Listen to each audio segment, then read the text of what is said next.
فرقے باطل کو روند ڈالیں گے کب؟ جب اپنے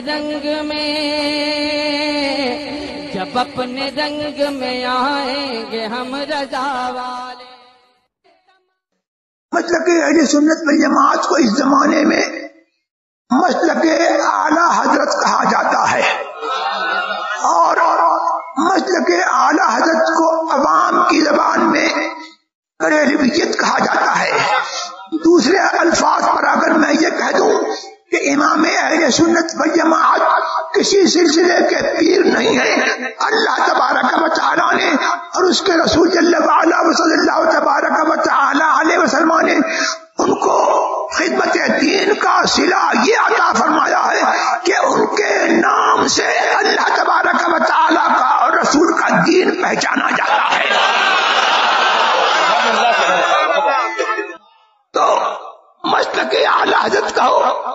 یا بریلویت کہو یا ان کے نام سے جب دین پہچانا جاتا ہے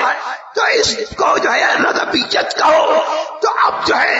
رضویت جو ہے وہ کسی سلسلے کی پہچان نہیں ہے، بلکہ جو سچا پکا سنی ہے پہلے رضوی ہے بعد میں برکاتی ہے، پہلے رضوی ہے بعد میں اشرفی ہے، پہلے رضوی ہے وہ بعد میں کسی سلسلے سے مرید ہے۔ جب تک مسلکن رضوی نہیں ہوگا، مسلکن بریلوی نہیں ہوگا، مسلک اعلی حضرت کا جب تک دم نہیں بھرے گا، اس کے کسی اعمال کا اعتبار نہیں ہے۔